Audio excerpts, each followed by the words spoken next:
Here. Here. Present. Yes. Present. Reverend McDowell. Yes. Would you mind saying a little word before we start? Yes. Let us bow our heads.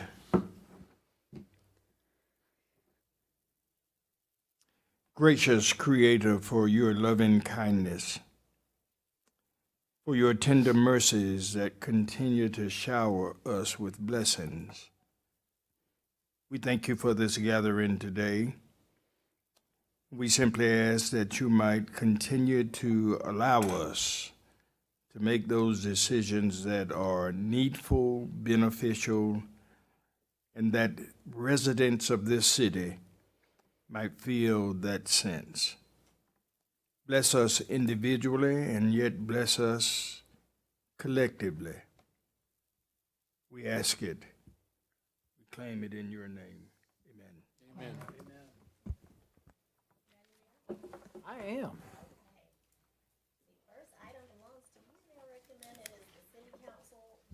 City Council discussion item number 1, the pilot program on anti-violence efforts. The Honorable Daniel J. Rickman, Mayor. Yeah, this is just an update on, and we talked about the Gangs in Peace program and looking at doing a pilot program, and we talked about the funding source. We do have the $28,722 from unclaimed funding that came in that I would like us to consider to put towards the pilot program. There is some community match money that will be coming in with that, which then would allow not only participation for those kids and those youth in the designated communities that are in the proposal, but also would cover the transportation, which is the most important. I wanted to bring it up for any further discussion or questions so that we could consider putting it on the agenda to approve the pilot program so that we could really see how a long-term program would work with this. And this is just one part of it. There are multiple meetings going on with several other groups in our community about supporting the program.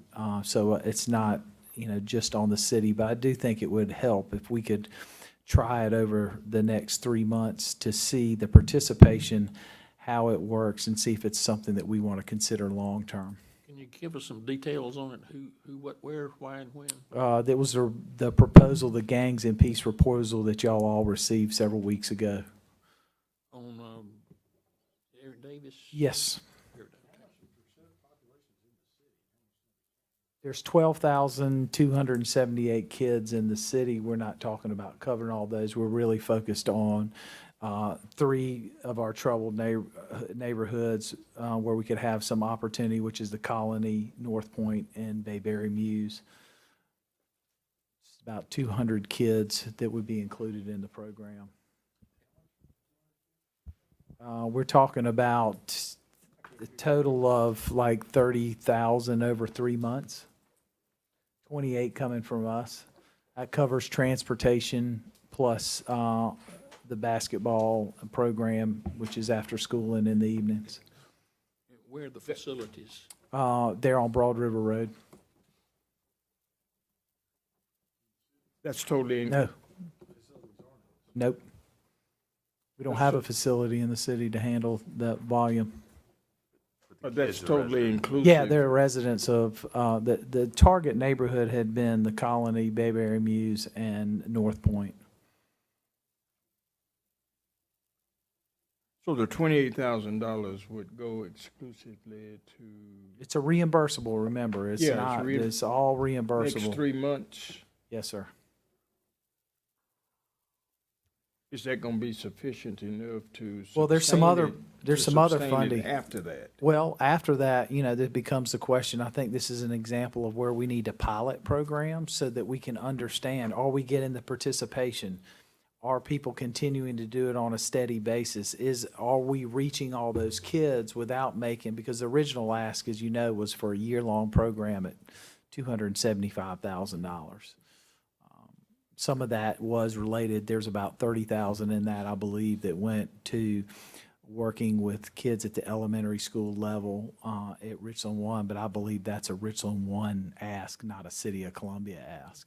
I know that as part of the county's $20 million that they're putting out in groups, they're taking applications. This is one that's been put in. They're asking the county for $200,000 to cover the kids that they have documented that they work in those certain neighborhoods in the county.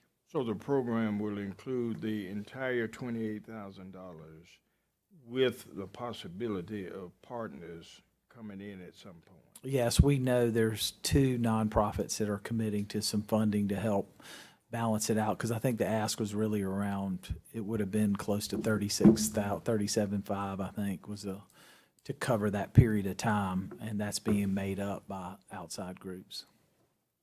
Mr. Mayor, Yes. I think this is a wonderful use of funds. Just what are some of the milestones, in your opinion, that would show that this is a successful path forward to ultimately, going out and getting private contributions to continue this program? I think part of it, Councilman Brennan, is how many kids we get to participate, how many times they participate, because there's not only after school, but there's evening and late night, on the weekends. I think the transportation piece is the biggest piece that I hope, because that's being provided as well and built in, where others were always piecemealing and trying to make it happen. I think our milestone would be is if we have targeted 200 kids, how many of those kids do we get? I mean, obviously, if we can get over 100 kids participating on a consistent basis, then we've made an impact there. Now, obviously, we're only paying for the kids who participate, not for the kids who don't participate. That's why it's a reimbursable, which is being funded on the front end and then would go back. So I think our ultimate goal is to build up the number so that we have the consistency, because the next phase in this would be conflict resolution kind of day camps. There's also a spring ball soccer. They also have baseball programs, and then there's some off-site camp where they want to take some of kids that may be more challenged to give them an opportunity to go through some more one-on-one with community-based leaders, not so much. And the idea is to build it up so that it becomes part of a community activation where the business community, individuals, and others are really, it's not a government program. Sounds very well thought out. Thank you. So anyway, I just wanted to get some feedback. Ms. Herbert, sorry. I just wanted to add, and I know Bishop Davis, he hates when I tell this story, but we used to do plays back when I was 19 years old. Yesterday, right? Yeah, yesterday, correct.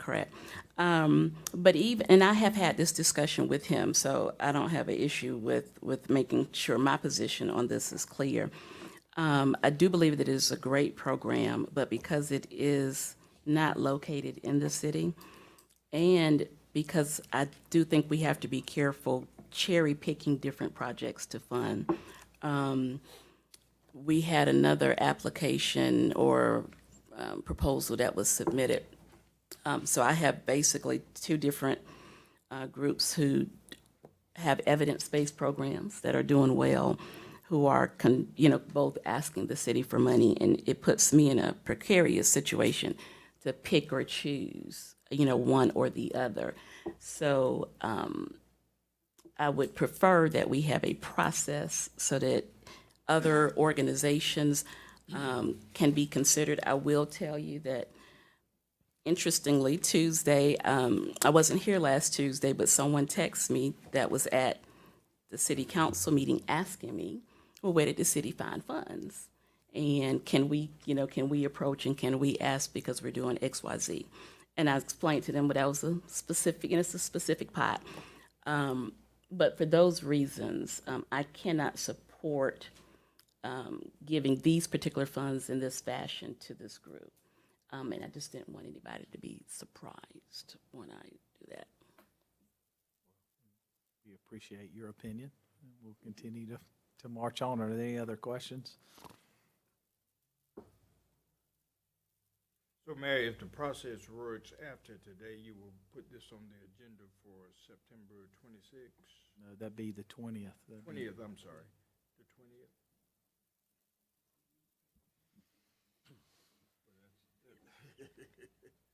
Mr. Mayor, I have a suggestion that might help Council Lady Herbert's concern. Didn't we put $800,000 in the budget for an anti-violence program? You all haven't We voted haven't on done the anything yet mayor's, with that. Okay. so gun Well, violence Your prevention. proposal was around $800,000 for anti-violence program. Which is not enough, but it's a start. Well, It's we over have- 3 years now, remember, it's not a 1-year.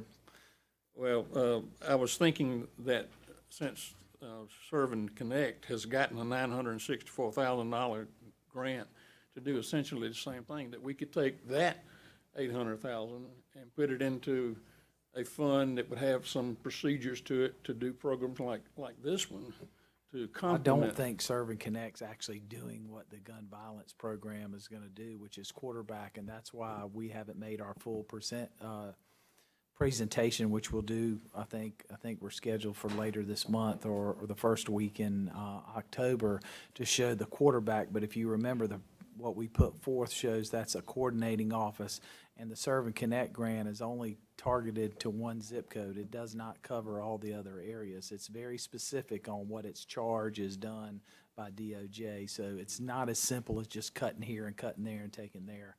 But I think some of that those funds could be put into a more deliberately allocated thing for anti-gun violence instead of building another office. I think that with 18% growth in gun violence, and I think you'll find the officers who are in there day to day are looking forward to having that as a toolbox to help them. So I would disagree with that, but you know, everybody has an opinion.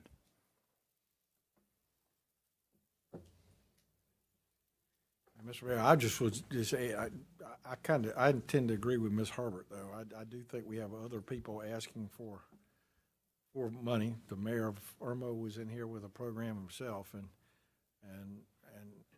you know, if we're going to do these things, I do think there needs to be some type of deliberation, or how you weigh which ones you're going to do, which ones you're not going to do, and candidly, for me, supporting the ones that are in the city would be my number one priority.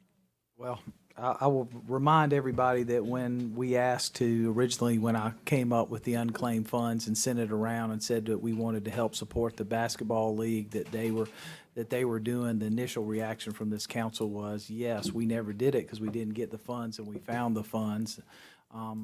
I think it's a pilot program that we have to do, and if y'all remember, you put away $200,000 out of the ARPA money for a process for other folks. I think we've got to be able to look at some of these programs and pilot them to make sure they're successful before we have a long-term commitment. I think this is a wonderful program. I appreciate the mayor from Irmo sending over a proposal, but that proposal was dated from 2021. It wasn't even a direct proposal to us. It was just another proposal that came to us. So, I mean, there's still some work there for us to find the right shoe for that to fit in.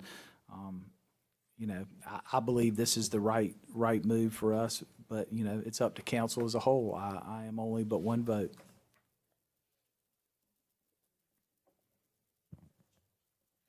Well, Mr. Mayor,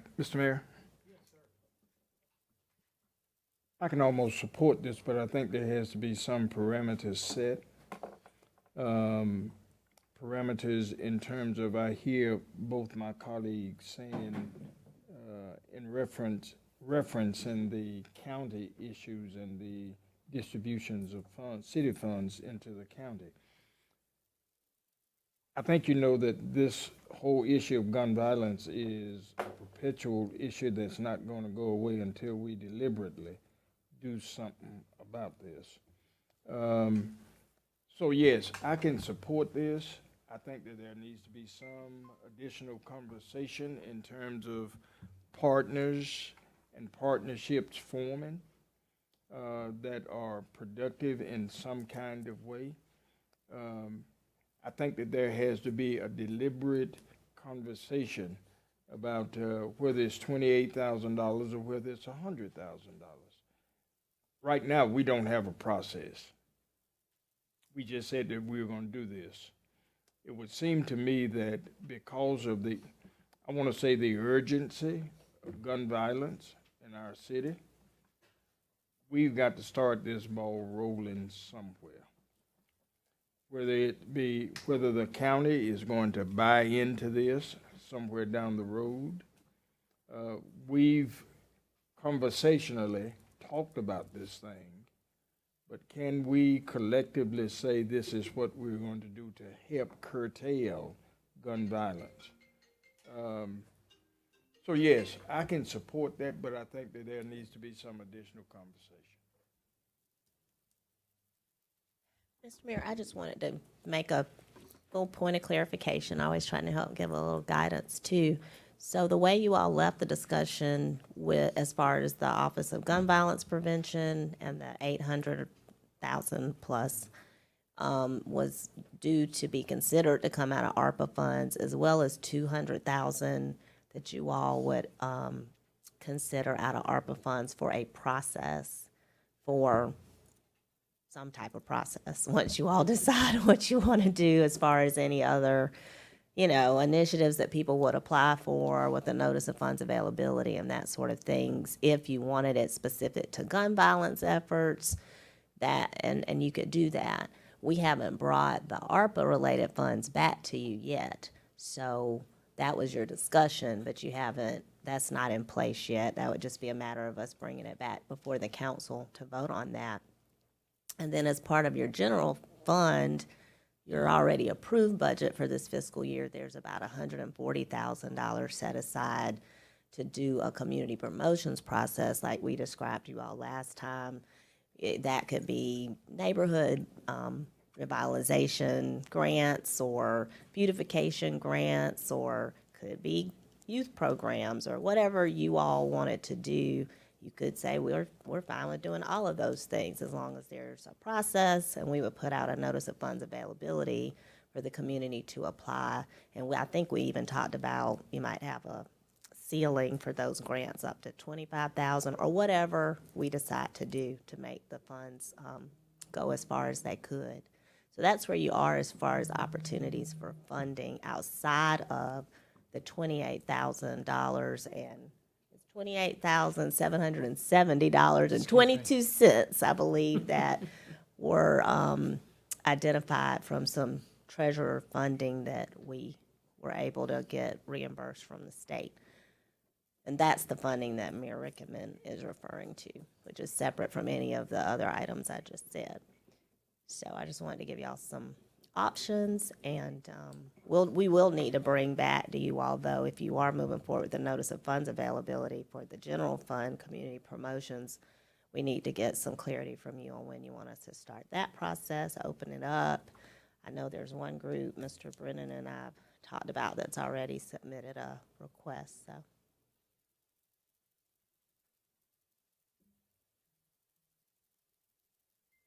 Need a little direction anyway for the agenda on Tuesday. And if you're not ready to move this item forward for Tuesday, that, you know, that was why I think the mayor was putting it on here, so we would know whether or not to put it on your draft agenda, because, you know, we're just cranking out agendas every week right now. Y'all are rolling. You don't have to wait long to get heard. Correct. So is there enough will for us to put parameters around and add this to the agenda, or is the majority of council not prepared? I can support it, Mr. Mayor, because number one, you found the money. I didn't know that pot of money was available, so I'm pleased to support you since you found it. And the other reason I can support it is that it's gonna do the Colony and North Point, and they are two of our target areas. And I think that even though the program itself might be across the city limits line, is gonna be having a positive influence on our kids. So I'm willing to vote for it. Mr. Mayor, I would hope that we push this forward towards our agenda for the 20th. I can support that. Of course, having some additional conversation with my colleagues. I think it's violence, and I hate to say it this way, but violence is everywhere. Whether it's in the city or in the county, folk are dying. And we've got to start this ball rolling some kind of way. So yes, sir, I would certainly support moving this to our agenda on September 20th. I think my suggestion would be that we move forward with it on Tuesday, but frame it in a way that still allows the public to understand what potential future opportunities there are to apply for funds and why we chose to make this exception or allocation to this group. And that type of transparency will help, I think, build the case for the urgency of this issue, but also being consistent about how and what we support in terms of community-based funds. We're just talking about 3 months worth of funding, though. Yeah, I mean, that's have all you we're committed identified to. the 4th and 5th and 6th month yet? On this, well, I mean, mean- part of the purpose, well, part of the purpose of doing this is to have a pilot so we can see that the program actually is working before we make a long-term investment, and that's why it's a pilot. And that's the collection of data, the consistency of the program, Participation, you know, participation. And then the expectation would be that they would go through a larger, more Process. formal process to be receiving more funding. Next. Ms. Herbert, did you want to say something? Well, I'm not saying that I could totally support, but one of the things I think I could potentially consider is that they are limited in this amount of money that they get because they're not in the city. I think that just setting the precedent of giving funds to organizations outside of the city limits, plus creating in them an expectation that they're going to get ongoing funding, will just create some other issues. But I just throw that out for consideration. It's one-time found money, so we can treat it differently in an emergency situation. But I would not want to leave the door open or give an expectation that the city will start, because the county has 20 million, or is it 2 million, or I think 16, closer to that they've put out? Yeah. So, I mean, and we barely have, the 200,000. Are we the best people to take on that burden? just go ahead, Mr. Brown. Mr. Mayor, I support the consensus moving forward to the agenda. And I want to ask staff this. Citizens of the city of Columbia are citizens of Richland County. So they have the opportunity, those organizations have the opportunity to submit for that $16 million. If you could check with the county and confirm that ARPA money is available for organizations within the city of Columbia, that's something we need to be promoting as well. Just wanted to make that note, sir. For the record, too, the proposal we got for the Harbison area is a program that works with kids in the city limit, but is actually not in the city limit as well. So just point of reference, I just want to make sure that as we move forward in discussions, there's a criteria all the way around. Would they consider annexing? I'm just kidding. I think in general, if this is a one-time special exception and it's a pilot and we're doing our part because two of the communities that are most plagued by violence are going to participate, I think that's fine. But I agree with Ms. Herbert that we can't set the precedent that because we invested now, we're going to invest again. Especially when we think about some of the policy decisions we've already made, for example, with food share and things that we decided not to fund because they're not in the city, so. Food Share has funding available for them. I know, but I'm saying that one of the major arguments that we heard about that was that we really want to focus on building up within the city limits, not necessarily, prioritizing things that may be outside of the city limits. Got to have a little balance, though, because we certainly don't want to make sure that as we work to partner in other areas, that everybody realizes that we're trying to partner and collaborate. So I appreciate. Thank you all for the feedback. We'll take care of getting the item on your agenda. And that brings us to item number 2, which is a presentation, the consent decree and Clean Water 2020 program update. Mr. Clint Shealy, our Assistant City Manager for Columbia Water. And a whole team, right, Clint? Okay. Good afternoon. Thank you all for the opportunity to speak with you just a little bit about our, where we are with our Clean Water 2020 program and consent decree compliance. I want to introduce the team that's with us. Of course, our utility director is Frank, Director of Utilities. Frank Eskridge is with us, and Dana Higgins, our Director of Engineering from our team. We've also got Mr. Brian Cully with CDM Smith. They're our lead consultant helping us with the program management and compliance with this consent decree. And we've got our legal counsel, Mr. Tommy Lavender and Ms. Joan Hartley in the back, and they're going to address us a little bit in executive session about some of the history and legalities of the consent decree. We'll start off today with Brian's going to come up and talk a little bit about some of the more public-facing things that are going to be happening in the near future, notifications on where homeowners have, or we've noticed through some of the testing that we've done that they've got faults or breaks in their private sewer to laterals, and the notification letters that go out. There's nothing punitive with that, but we are required by the consent decree to notify folks, because that's a point where infiltration inflow can get into our system and potentially create sanitary sewer overflows. Then we'll talk about one of our favorite acronyms, the SIRR, which is the Supplemental Infrastructure Rehabilitation Report. And that is another mandated requirement of the consent decree that brings a large list of projects that we'll have to do and certain dates for compliance. That has to go on public notice. And so that work is just now being completed, and it will be going on public notice soon. So we wanted to talk with you all about that. Then I'll come and just speak in general about some work completed to date before we have the attorneys come up and speak with us. So, Brian, I'll turn it over to you to brief us on defective private sewer laterals and the supplemental infrastructure rehab report. Thank you all very much for the opportunity to speak here today. Here to go over 2 very timely topics related to the consent decree. And the first one of those is going to be the defective private lateral. So as we're out there in the system doing assessments and investigations, we're finding problems. That's why we're out there. And typically those problems are on the city-owned portion of the sewer system, and so we can fix them. Occasionally, we find problems on the private side of the sewer system. And just to kind of highlight for anybody not familiar with sewer systems, you have your main pump line that the city owns and operates, and then there's a sewer lateral that goes to the actual home, usually a 6 or 4 inch pipe. Typically a 4 or 6 inch pipe that heads towards the house.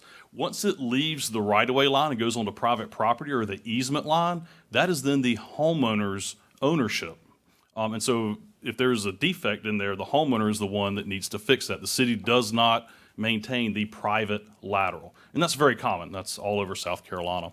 And so as we do that, the consent decree requires us, as we find these private lateral defects, to notify the homeowner. And so the city typically waits till we have a batch of those notifications ready to go out, puts a letter together and sends that out to the homeowner, requesting that they make the repair and that they notify the city that the repair has been made. Now, the threshold for what defines where we decide to notify the homeowner is if the defect is bad enough that groundwater or rainwater can enter the system, which then can lead to inundation of the system, or if the wastewater can leave that lateral. That's kind of the criteria that we use. Just to kind of give you an idea, here's a photo of what one of those would look like. So there's a pipeline under the ground there, and we're smoke testing, and the defect is bad enough that the smoke is leaving the lateral and coming up to the surface of the ground. Yes, sir. Should do all. This is the third round of notifications, and several years back now, we approved one of the letters that you were drafting to send to these people. 2 questions. What was the response on the first round of notifications? Did the people comply? And the second question is there a time limit for them to reply? Do you go back and check to see if the private lateral has been fixed? It's a great question. There is no obligation to fix the lateral. Some entities will do that. Columbia has not taken that step. They do ask that it be fixed within 90 days. When the first round of letters went out, we then issued a 90-day extension for those that didn't, and no other follow-up was made. At one point, I believe after the original 90-day window, and don't hold me, it might have been 6 months, Mr. Duvall. I apologize. I should have brought that with me. I think we had 5 or 6 that responded out of maybe 100. And so the response was not as favorable as we would have preferred. Are the notifications batched by council district or by neighborhoods? I'm trying to think about the council people here. Or in November, when you send out the third round of notification, is it gonna be in one district or another? Or is it gonna be, you're gonna pick 10 out of each district? Great question. They're batched based on the projects we've done since the last batch went out. And so I'm going to go ahead and fast forward real quick and kind of show you the map. So I'll make sure I don't leave the podium here. You can see the Broad River. You got Saluda River coming over here. So this is the Saluda River Basin. There's several kind of batched up here near I-20. There's some over in the Broad River Basin. Crane Creek area has a number. And again, this mirrors where we're doing projects. We find the defects where we're looking for problems. So typically as they're out there executing a large capital improvement project, that's when we find the defects, and that's why you see them bunched together in certain areas. Yes, sir, Councilman Who's Taylor. sending the notifications? The city itself or y'all's firm? City of Columbia. And are we sending it to the resident or are we sending it to the homeowner? To the homeowner, and we do that. There was a great discussion about that because you could have renters that are there. That's what I'm asking We don't the want them fixing the property that they don't own, and so it goes to the official address of the property owner. And like I said, you'll see where they're batched. I do have some detailed maps further back if you'd like, but typically before these go out, I think it came from Clint previously, Clint will send out a package that'll have a sample letter. It'll have a representative defect sheet. We actually show them a photo of the defect, so they'll actually get a piece of paper that shows that photo so they'll know where it is, and they can follow up with a plumber, hopefully, and be a little ahead of the game. It'll show that defect, have the policy in there, and we'll send that to you along with detailed maps of where these locations actually are. So you can look at street names and kind of figure out council districts and neighborhoods. Do you have, and I know it's from one and the other, but is there an estimate of what the average cost to repair these things are? I would ballpark it somewhere between $2,000 to $4,000. That much? Yes, sir. Some may be less expensive, but if you got to assume it's a crack down in the middle of your front yard at a pipe that might be 2 or 6 or 7 feet deep, that's usually not a cheap repair. That's why I pay that $59 a year for that. Don't bring up home. Home service. Don't get me started. Well, Forget how it started. Mayor likes to poke the bear. yeah. The important thing to know is look for that email from Clint Shealy before these go out, and you'll see a sample of everything, and like I said, that map with the neighborhoods on it as well, including street names, so you can kind of identify that. Now, look, the largest set of letters are headed, that's on the lower side of the Broad River. I think that's Councilman McDowell's. Yeah, I'm sure you would say that, Howard. Here's the Crane Creek area, if you want to see Is that it, the Crane Creek area? Mr. McDowell. If you go back to this, go back to the map. Yes, sir. All right, the largest set of letters that you're sending out is on the other side of the They're all in your district, you've noticed. Can I get through? Thank you, sir. I was just going to say, I'll just show you real quick. The largest set on the other side of the Broad River. 94 right here, sir? Yeah. Right, yes, sir. So just to kind of give you an idea of location, I think Blue Ridge Terrace comes in about right here, that road. We have Crane Creek Church Road is right over here, just to kind of help you identify where you are. All right, thank you. So there's a detailed map we'll share with you.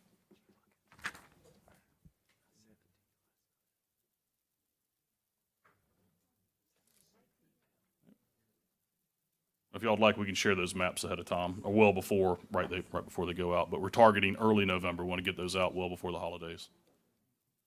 What's the average cost of a private citizen to fix something like this? Is that the resistance?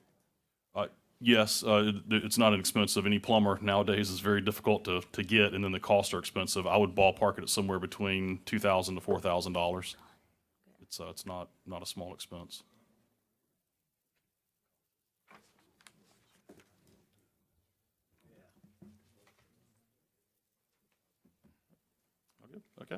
All right, I'm going to move on to the second topic for today, which is the Supplemental Infrastructure Rehabilitation Report.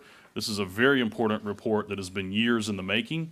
It is going to be submitted to EPA in November, late November this year. And prior to it going to EPA for their review and approval, it goes out for public comment. And so we wanted to speak with you about it before it goes out for public comment. We're targeting later this week to actually issue that out for the 30-day comment period. This report is, like I said, is very important. It does several things, but the most important aspect of it is that it reports out on the minor system. So think of 8 and 12-inch pipes, which aren't real big. They're less expensive to fix, but they're approximately 90% of your system. And so now that we've gone through a long period of assessing the condition of it, we're now obligated to report to EPA what we need to fix. And we have to follow the guidelines outlined in the consent decree of what that is. So this document actually contains the list of projects that we will then be obligated to complete under the EPA. This doesn't include any of the private ones that you just showed us. Correct. The private This ones is are just nowhere on city any. pipes. Yes, sir. Absolutely. And to confirm, the EPA will decide which one of those projects moves first and the time frame that goes in, correct? Because when you say obligating the city significant, I mean, we've identified that, but EPA actually decides which projects get prioritized in the time frame they're supposed to be completed, correct? With the supplemental infrastructure Yep. rehab report, they're all in the same bucket. There's They're a all in one bucket. infrastructure rehab report that's the bigger pipes that has different buckets. This one has a single bucket for bucket. the supplemental because they're all the small pipe, fairly similar criticality. Done the bigger pipes. No, so we have turned the report into EPA and are waiting approval on the bigger pipes, and we are moving forward with work on the bigger pipes. Just like you'll hear from Clint in a minute, we are moving forward with work on these projects as well. We haven't been sitting around not doing anything. We've been working on several of the projects that are contained in this list. But this list will go in, and from EPA's approval, we have 5 years to complete the projects. They have to be finished. If they are not, there's significant penalties per project. We'll talk about that a little bit later, but there are very significant penalties if we don't complete these within the timeline. And again, there's 5 years from EPA approval. And the level of commitment in here, when you take these projects and we estimate them, we estimate the commitment of the projects in here at $220 million. This is a big deal. It's a big report. We knew since the very first days of the consent decree, this would be a very expensive report with the commitment in it. Again, the obligation is in the consent decree to do this. We're following those guidelines, and this is what we have. This is part of the original 750, though. This Yes, sir. This isn't a new number. This is part of our original 750. Correct. If you remember when the 750 was initially envisioned back in Yep. 2013, I think we shared it with council in 14, right before the consent decree was signed, we had to estimate what was going to be in this report. We didn't know what condition Columbia's system was in, so we had to make some very educated estimates back at that time, sort of guesstimates almost, because we had very limited information of the system's condition. Now we know it, and this is a big day. We can be very specific with the list of projects and the cost. And so I would say this is in keeping with that, Mayor Rickman, but the good thing is that we can be much more specific and have much more certainty about it than we did back in 2014. The 220 million comes out of our rate base, like the 750 is part of the 750. We almost exclusively use CIP projects to execute these amounts. 220 is part of the 750. Yes, sir. Is the Part of the 750 original. still a consistent number, or is it gone up or gone down? We'll speak to that a little bit later because that was given back in 2014 based on 2012 dollars and did not include inflation. And we'll talk through adjusting that number. I've got that for you today. Guessing you were somewhat conservative. So there should have been a fudge factor in there, right? A little bit, yes, sir. We'll talk about that a little later. I remain comfortable with the initial estimate. I'll leave it at that for now. We'll talk more specifics in a little bit, so. But yeah, that original 750, because we're using that number a lot, was 2012 dollars, no inflation factor at all. So all of it was in 2012 dollars, so. We'll go Brian, through you that. keep saying in a little bit, so, on several items, so. All right, well, I'm gonna let Clint come up and do Thank the easy you. part. Back to the private sewer laterals, when we do send those maps out, we'll make sure the council district lines boundaries are overlaid on those, so you'll see which of your constituents may be receiving letters and they're impacted. A couple points. We'll flash a little bit of information in terms of work completed. I wanted to highlight just the fact that we haven't been resting on our laurels.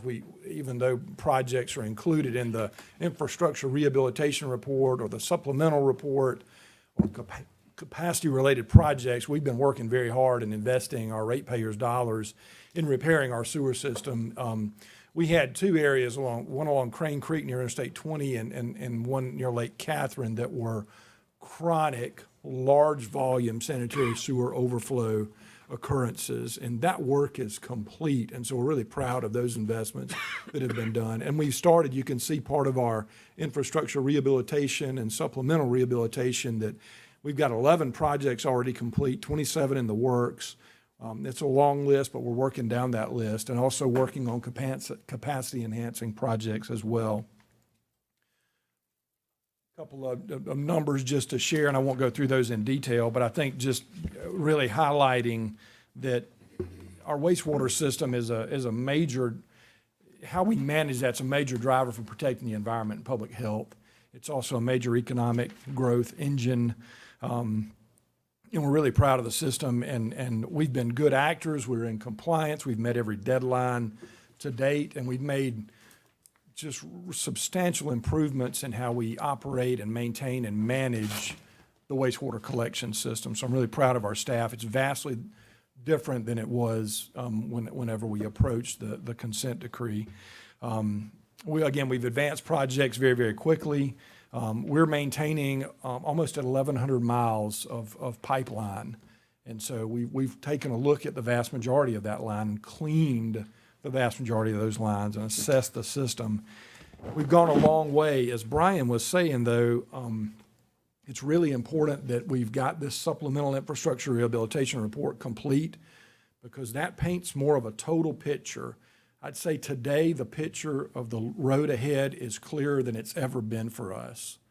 Brian used the term guesstimates earlier, and 10 years ago, 8 years ago, we were in that mode of having to guesstimate, and y'all were in that mode of having to guesstimate. It was before I joined the party. But right now, the path forward is much clearer than it's ever been. So we're in a good point of we know what's ahead of us and that elephant that we've got to eat and the obligations that we've got to meet. So we're going to talk a little bit more about Clint, that. Yes, sir. Clint, can I ask a question? On the pump station rehabilitation, you talked about 11. One of the ones that keeps, and I don't know if it's tied in with the overall Crane Creek, which is the Bentley Road, where we're still having to put containers out there to handle that. Where are we in conjunction between the I-20, the Crane Creek, and that Bentley Road pump station? We do have pump station upgrades planned for that as well, and some of the capacity improvements in our Broad River pump station right above Bentley there, major pump station, and y'all approved a design contract 2 meetings ago, I think, to invest in that station that's going to alleviate some of those problems and give us a more resilient. That's a large station that sits right on the Broad River, so it's really, really a critical asset for us. Is there any value as you're looking at that to consider pumping that towards the Broad River plant that the county has to relieve some of that long-term? Because that's a growing area, and I think, you know, people there hope it's going to be a growing area with the reinvestment as things are starting to come online. Is that something we ought to be considering as we look at this? Yes, sir. It's something that we have considered in the past, and we're certainly open to considering that again. I think the capacities that are available in Richland County's treatment facility, as well as the complexity of treatment, the location of that discharge with the location of our water treatment intake is something that needs to be considered as well. So certainly open to considering all those options on how we move wastewater throughout our collection system. Yeah, because if I remember that plant is still underutilized. This may be a long-term relief for us as a community. So Sir. Yes, something we should look at. I have a Yes, sir. question. So it's good to hear the path forward's clear. Can the work left to meet the consent decree be done without water rate increases to our customers? No, sir. And- Well, I'm sorry. I don't want to hastily answer that question. I would say it depends on how long. How long the capital improvement plan? Yes, sir. I Okay. mean, it would be talking 30, 40, 50 years versus the requirements. We can't do it in the current requirements of the consent decree and timeframes without considering some source of funding. Yes, sir. Yes, sir. May I ask a question? And of course, when we look at defective, and it's going back to the cost, I heard someone say it's going to cost somewhere between $2,000 and $3,000. What's the implications and the impact on a senior citizen? Bless you. What's the impact of on a senior citizen whose property is impacted by this kind of calamity that's happening on their property? We're talking about $2,000 to $3,000 in repair work. What would be will there be something to help those residents? So if they have the private lateral insurance program, that's an assistance for them. I'm sorry, Councilman Duvall, that's an assistance. Home serve for those who are interested in signing up. Yeah, Takes care of that? Howard don't like to hear that, But it's critical for me that if a senior citizen has those kinds of issues on their property, how can we direct them if that cost is somewhere between $2,000 to $4,000?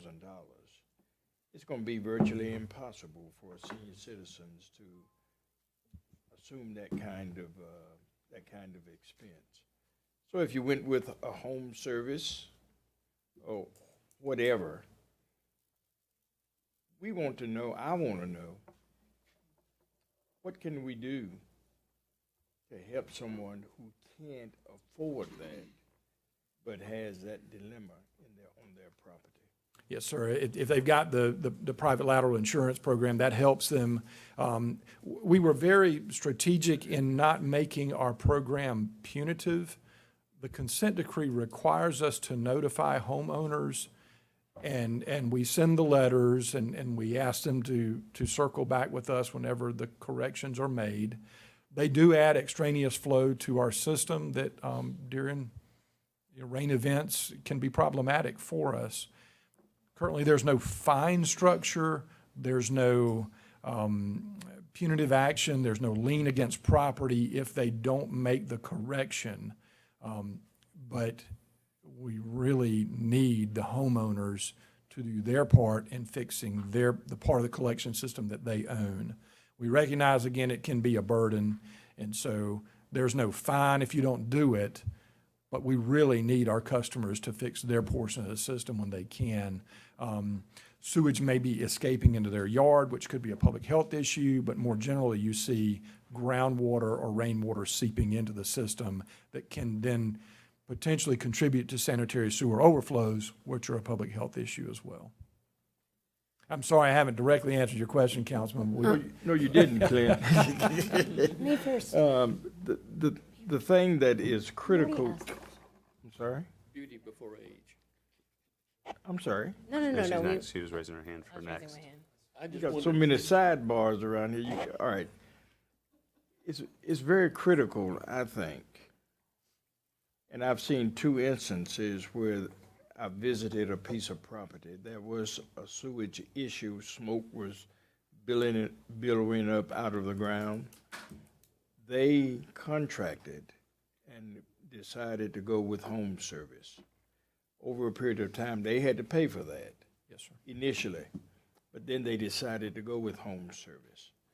And of course, it would seem to me that we need to be very intentional about when we send a letter out that folk are given the necessary resources that they might be able to employ other than entering that $2,000 to $4,000 hit and not having any resources at all. It becomes very voluminous in terms of when sewage is seeping up out of the ground and on the yard. So it would seem to me that there needs to be something in place that will give folk resources for when that happens to them, that they are able to at least gain some insight into those resources. I'm sorry. No, you're good. So this is really helpful, and, you know, I know we've been talking a lot about the different pieces and work that needs to be done to continue to address our wastewater side of things. I guess my question to you all is, so what's next? I mean, you mentioned the 30 to 50-year plan and how there's going to need to be some source of funding, right? And that's an indirect way of saying we need to look at how we're raising revenue for, you know, our water system. And so I'd like to hear, you know, what are your suggestions for making sure that we meet, you know, the consent decree, but also stay true to some of our priorities on council in terms of not continuing to have to burden taxpayers with something that has been, I don't know, kicked down the road for years. Now we're picking up the pieces, being in office, 6-7 months. And Clint, I would encourage you to, because this is a newly seated council who's only been through one iteration of a budget cycle, not even necessarily from start to finish from my standpoint, but they will be. And I think that it'll become more clear to you, Dr. Bustles, the approach. You'll always hear us talk about the 80-40 split, and if we handle water and wastewater in the way that we have always, because of the consent decree requirements, been scheduling out the repairs that need to be made. I think it'll become probably more understandable to you as we go through this next budget cycle. But those are just, if we were to stay on track with what we've scheduled out to do, there shouldn't be an issue like that. Planning has been done. So We do have a plan, Dr. Bustles, and we're going to speak to that. I wanted the attorneys to give you a little bit of context and what the deadlines may look like moving forward as well. Clint, is the Deborah Livingston Fund available for sewage lateral replacements? If not, we can make it. That's a great question. That has been for bills, for past due bills, but there is a fairly healthy balance in the Deborah Christie Fund, and that's a great suggestion. that is a great suggestion. And I think the staff had made some, yeah. In lieu of home serve, can we use? I think the staff had made some recommendations that we implemented about the amount of the funds that maybe I had even said, I don't know, let's wait. But in this instance, that might make sense. So thank you, Councilman. Put some parameters around it. Yes, sir. Absolutely. Concretize those parameters. We'll No, concretize we it. don't want to concretize, we want the financial help. Just a couple of minor things before we close and go into further discussion. Just wanted to share that we've made some staffing changes at our Beltline facility, which is kind of handling, just think about anything outside the gate of a treatment plant with our 2 water treatment plants for our waste treatment plant. So we've had some leadership changes there, and Frank's done a great job, and that group is really coalescing, and they're working very, very well and cohesively. Couldn't be more proud of the work they're doing. I think you're starting to see a downward trend in work orders, an upward trend in being able to retain staff and being able to bring some new talent in. We're utilizing contractors. You're seeing a little bit of a reduction in sanitary sewer overflows. And so that process is working. And I also wanted to mention, Tiffany couldn't be with us today. Her uncle passed away, so she's attending a funeral, but Tiffany's a real star in our organization as well, heading up our customer care group. The changes that we made in February have just been life-changing for our call takers and our staff, and I think for our customers, they've been just very well received. We're answering the phone now and are able to process those very quickly. So thank you for allowing us to do that as well. With that, I'll end, and then we can move to further discussion. Thank you. Thank you, Clint. You've done a good job, and your team has done a good job. Thank you, sir. I appreciate that. Decreasing the number of work orders. You've done a good job in terms of making sure that the general public knows exactly what we're doing and how we do that. Thank you so very much. Thank you. Please give our compliments to your team. Certainly will. We've got a long way to go, but I really appreciate that Yes, sir. feedback. Thank you, sir. Thank you, sir. Thank you, Clint. Mayor, recommend at this time, if council is amenable, we can entertain the executive session items. Mr. Mayor, I make a motion, we go into executive session for receipt of legal advice relating to matters covered by attorney-client privilege pursuant to 30-4-70A2 Clean Water 2020 program, discussion of negotiations incident to proposed contractual arrangements pursuant to SC Code 30-4-70A2 Fire Services. Is there a second? Second. We've got a motion and a second. Roll, please. Yes. Yes. Aye. Aye.